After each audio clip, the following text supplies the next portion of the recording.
स्वागत है आपका नई धारा रेडियो की एक और पॉडकास्ट श्रृंखला में। यह श्रृंखला नई धारा के संस्थापक श्री उदयराज सिंह जी के साहित्य को समर्पित है। इस पॉडकास्ट में आप सुनेंगे उदयराज जी द्वारा लिखी कहानियां, संस्मरण व लेख। सुनना न भूलें नई धारा रेडियो पर।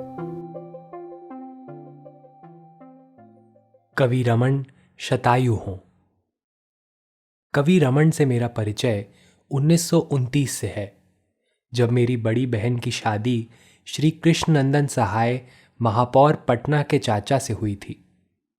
रमन जी उसी समय से सहाय जी के परम मित्रों में से एक थे और मैं जब भी सहाय भवन मुजफ्फरपुर जाता तो रमन जी से घंटों खुशगप्पियां लड़ाता और उनकी कविताओं का भी आनंद लेता।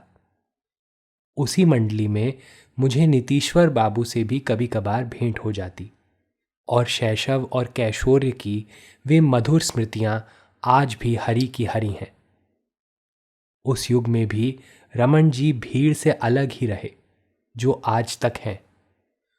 उनकी एक अपनी निराली तर्ज़े बयां होती और हर दृश्य को वह अपनी दृष्टि से देखते और उस पर अपनी टिप्पणी देते जो हमें बाग बाग कर देती।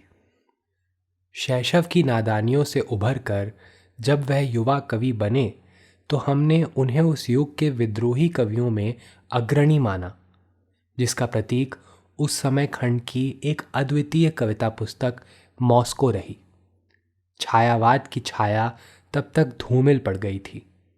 पौरुष के कवि दिनकर आकाश में छा गए थे। गीतकार नेपाली के गीत और बच्चन की मधुशाला हर एक की जबान पर थी। उस समय मॉस्को का प्रकाशन एक अद्भुत घटना थी। इस युवा कवि के तान तेवर से सभी सहम गए। एक ओर गांधीवाद की जीवन कला और दूसरी ओर मॉस्को की बुलंदी।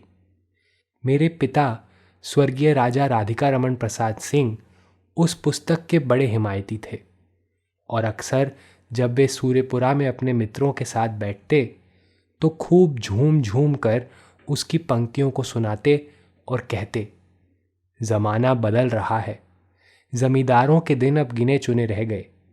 कविता में भी अब विद्रोह की भावना जाग उठी।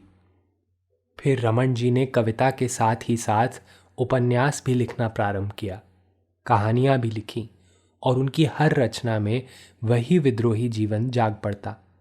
सामाजिक राजनैतिक अन्यायों से जूझते, खोखली परंपराओं की ईंट से ईंट बजा देते और नक्कालों का ऐसा पर्दाफाश करते कि उन्हें तन ढकने का एक गज कपड़ा भी नहीं मिलता।